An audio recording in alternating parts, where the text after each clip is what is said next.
Hello, everybody, and welcome to Shame to Shine.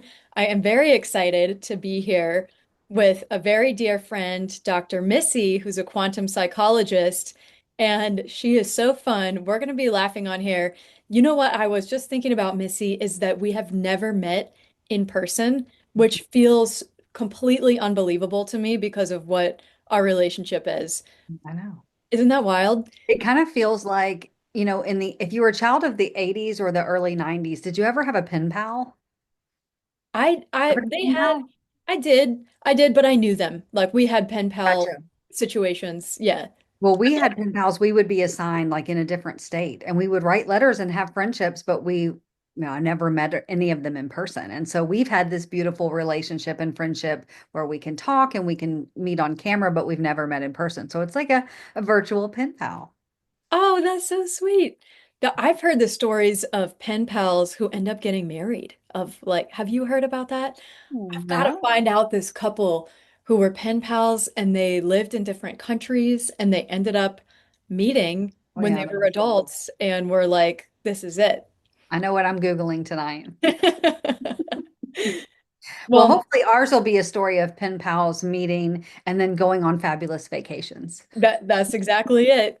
That's exactly it. And igniting all of the light work that we love Absolutely. to do and keeping it light at the same time, keeping it Absolutely. fun and humorous. So let's see if what clips we can get that can go viral from this, Missy. Perfect. Let's do it. So we are here for Shame to Shine. You can see that how radiant Missy is, Dr. Missy is here. So, it's really easy seeing a radiant, loving, amazing, happy person to feel like maybe you don't know, maybe you have never experienced the shame or the level of shame that I am experiencing right now. And, the truth is we all have experienced some deep levels of shame. And so the whole goal of this series is to give that inspiration and that hope that it is possible to come out on the other side. And so knowing that women and men, but we're talking about women here, have experienced probably many rounds of this shame to shine. But here we're going to be talking about one main one. Will you start out by telling us your story of the shame and the pain that you've recovered from, but that you at one point were deep in? Sure. I would love to. Before I go into that, I would love to say a comment about that. And one of the things about people who do shine, Mhm. I think we shine brighter from coming through shame. Yeah. Hmm. So when I see people who I really admire, for example, who are, ascending beings, who are expanding in their consciousness, who are living their passions, I can guarantee you they have not done that by walking an easy path. Mm. And so I do think a lot of my inner light has expanded because of the things I've gone through in my life that I've overcome. And so anyone who's in a place where they're feeling they're in the shame of the now, I think that is definitely a beacon that you can look toward, is knowing that everything that happens to us is absolutely for our greater good and for our purpose. And while we're in the deep thick of it, we can't understand that with the brain because we're like in shutdown mode. But I really, really believe it with my heart and soul because I've lived it. And I'm sure you can relate fully to that. Yes. Oh yeah. So again, like you said, many opportunities to go through some darkness and certainly shame. And for me, I would say where that has happened in my adult life that really set me on a different course in my whole life was, as a psychologist, I came out of graduate school and I was working in the field of cognitive and developmental psychology. I was so incredibly passionate not just about the work and the research and the impact that I could make on the community that I was working within, which was in the community of intellectual disabilities. But I absolutely loved working with my clients, with the families who had children or adult sons and daughters with Down syndrome and other genetic conditions. It really was a bright spot in my life. And I was working for an organization for many years that I helped really grow from a very grassroots family organization that was doing, family parties and getting people together to build community, Mhm. to really taking this organization to a gold standard model for care Mhm. for folks with disabilities. And I'm very proud of that. And along the way, something happened in that course of this beautiful trajectory of my career and my life that I was enjoying and shining within. And the element that was the shame piece was there was a point, or actually 2 points within that, where I was accused of something that I didn't do. Mhm. And the first accusation was very personal. It actually was related to a client who had Down syndrome, who was a young adult, very similar in age to me at the time, who I was so deeply connected to with him and his family. And we had taken a photograph together at a baseball game, and we were both making funny faces. And I had shared this photo on my social media, like expressing my love for him. Mhm. And at some point, there was a person who was trying to work with our organization who was not in integrity and who was doing some things that wasn't serving our client community. And I stood up and I pointed it out that we could not partner with this person. So, this person being really nasty and defamatory tried to build a case against me that I was a terrible person. Wow. So she found this photo and she tried to convince the board of directors where I was working that this was an example of me making fun of my clients. And the shame was that they believed her. Mm.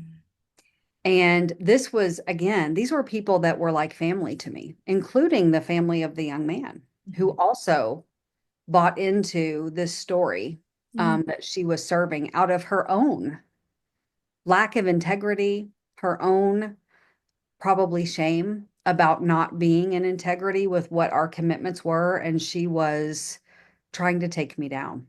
Mm. And that was absolutely terrible. And shortly thereafter, within the organization, there were other things that were occurring. There were changes as we were growing. We were becoming this amazing entity that was providing all these amazing services. And with growth, there's also change and there's also growing pains. And when you're in a service-based organization, you start to look for funding from different sources. And when you get funding from different sources, you have to play by the rules. And all these things were kind of changing. And I could sense that my spirit had already been heavily damaged from that blow. And I never really got my footing under me again for feeling like people really saw me and what I was bringing to the table. And another situation occurred where I was accused of being not very kind to some staff who were highly toxic within the organization. And again, it was like the kind of the good guy, bad guy fight. And the bad guys were kind of trying to come after the good guys. And there was a conversation with some folks on the board with me. And again, they were being fed a line of a story that wasn't true, and they weren't believing me. And after that second time, I walked out of there in full shame. And again, my shame wasn't that I did anything wrong. My shame was that I wasn't seen. Yeah. I wasn't understood. I wasn't valued. I wasn't trusted. That everything I was pouring my heart and soul in to show where I was coming from and what I was bringing to the table could just be undermined in a moment Mhm. based on no truth, but simply on someone else's toxicity or their own, even if it wasn't intentional, their own perception. Mhm. And I came out of that and I understood I could no longer stay here.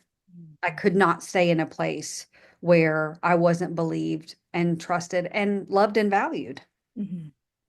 And what I see now, looking back many years later, was how wonderful of an opportunity that was for me. First of all, to know my own worth and value, and to know that there was nothing I could do or nothing I need do to convince these people. If they don't want to see this, they don't have to see it. And I can take this beautiful light somewhere else and shine it and be in my own integrity and my own value for me. And to make a long story short, what that inspired me to do in this knowing that I could no longer be here in this thing was to do something completely different with my life. Mhm. And as you and I have talked about, I firmly believe as women, we have so many potential um, things to explore, things that we could bring to the table, things that we could create.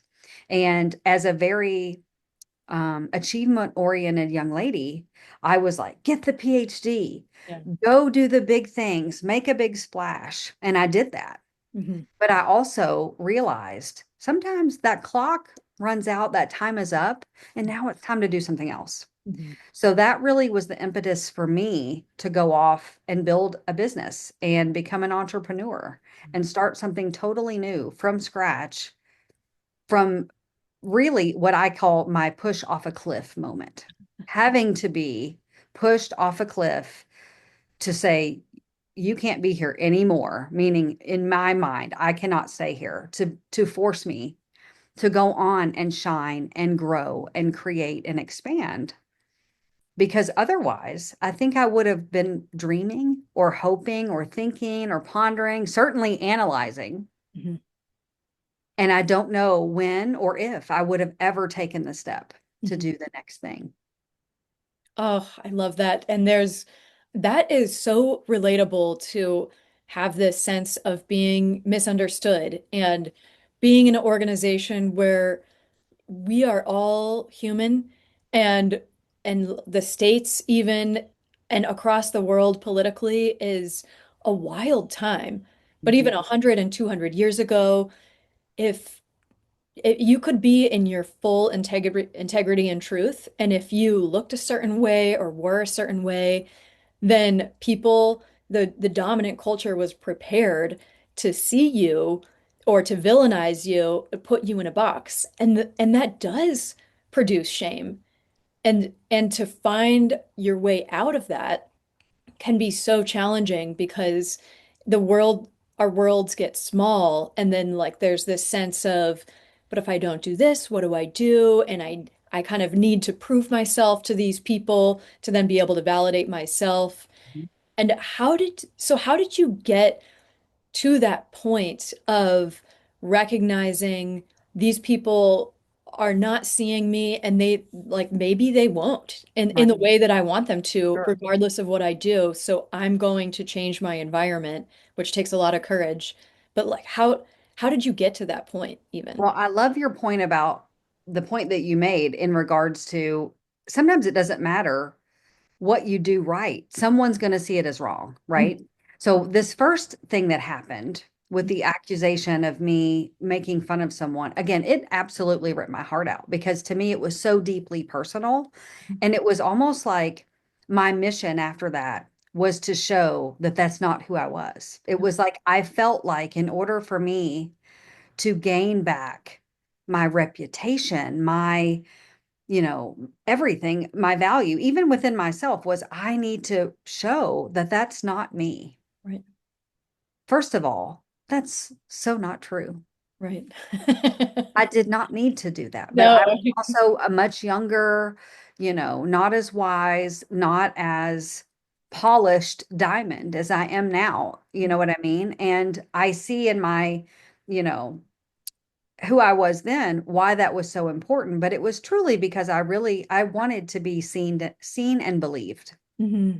But one of the lessons I've learned in that time is I don't ever have to be believed. It doesn't change my truth one bit. Mm. And that took time Hmm. to get there and many other interactions with people, to know that it doesn't matter. If you don't believe what I'm saying or what I'm showing, it changes nothing for me Hmm. or about me, Hmm. right? So that's the reason at the beginning when that happened that I didn't just dart out because I really, first of all, I was so still in the heart of the work and I so was deeply wounded. It was like I needed to redeem myself. Mhm. Right. And then after the second instance, because it was so egregiously wrong, inappropriate, it was the organization had brought on some bad apples. Mhm. And this was not it slowly happened, but it was like this wave was building of some people there that were not there for the right reasons. So it was already creating a lot of discomfort for me in that environment because I am the type of person, because I'm an empath and because I'm so respondent to energy, I deeply sense that when it's not, when things aren't vibing, and it wasn't vibing Mhm. for me. And I actually, in that meeting, the board of directors at the time was a man, and he got angry with me, like yelling at me in that meeting. I've never had a man yell at me. And that was pretty much, that was like, you know what? No, that doesn't work for me. That was what was absolutely let me cut the tie. Was if someone thinks they're going to have this type of interaction with me in a professional setting based on no facts whatsoever, I'm out of here. I cannot stay in this setting. So that was what gave me the strength. It was almost it was just a willful determination that I will not take part in this. Mhm. And so I had two choices in my mind. It was I can go do this somewhere else, which was definitely an option, or I can do something new. And the cool thing that happened around that same time was we had built a home in a really beautiful community. It's actually a new urbanist community, which some people are familiar with that term, but essentially what that means is it's a community that's planned around having businesses and homes in one walkable footprint so that people can walk to patronize businesses. There's park spaces, all these things. So there, we had built a home in this neighborhood and we're really loving it. And there were all these new businesses opening. And our next door neighbor on one side was opening a business, and this neighbor was opening a business. And then they were not businesses like these were like medical salespeople or like real estate agents, and they're opening a coffee shop and a boutique. And I'm like, this is interesting.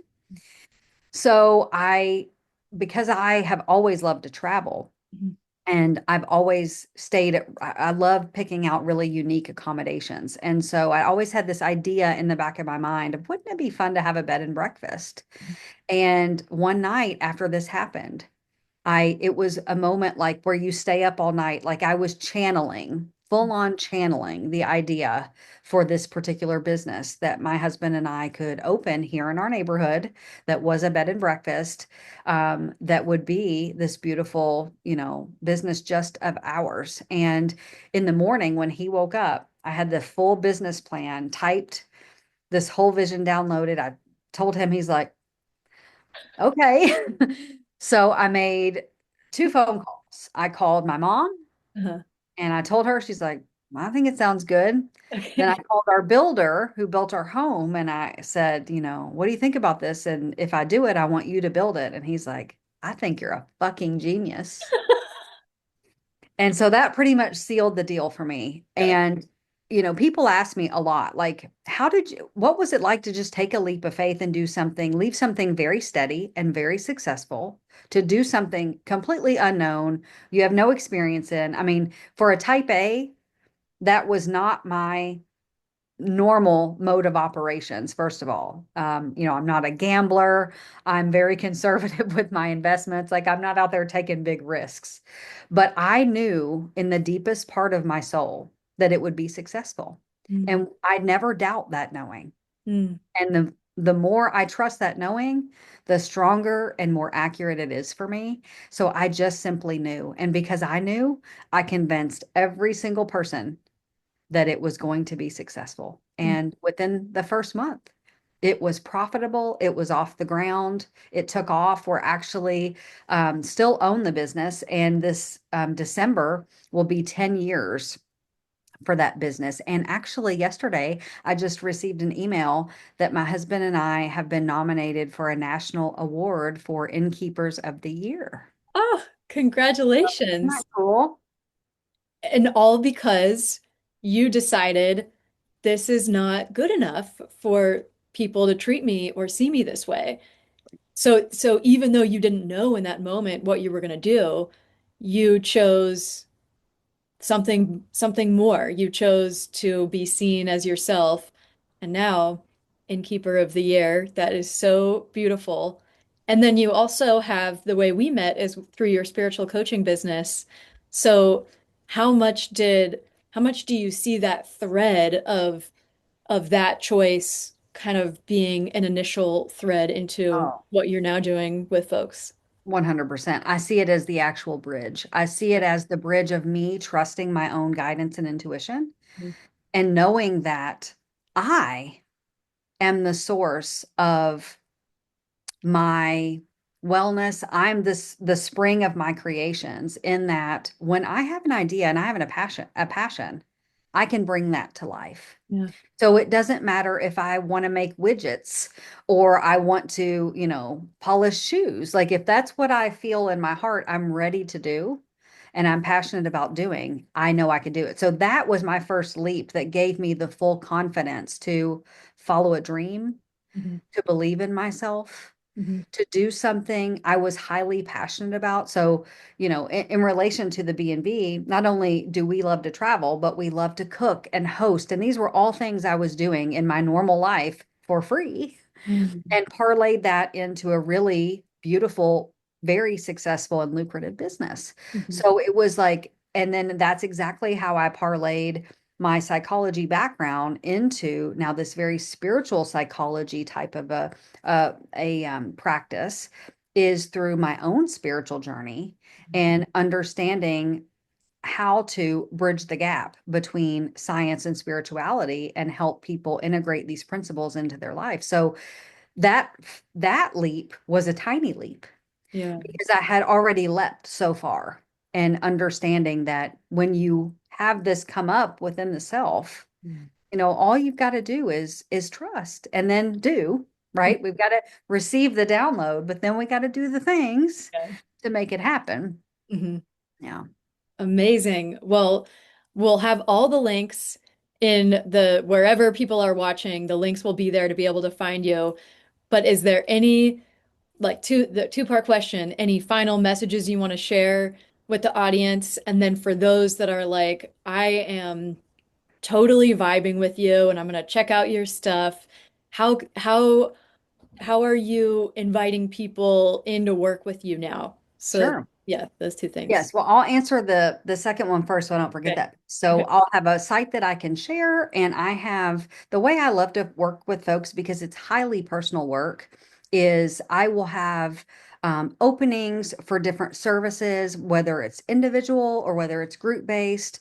Um, as my capacity opens and as I feel called to bring new people in. So it's a very personal way that I'll interact with folks where we have a conversation and really see where there may be a great fit. So just simply signing up for my mailing list or popping on my site, which will be shared with you, is a great way to stay connected.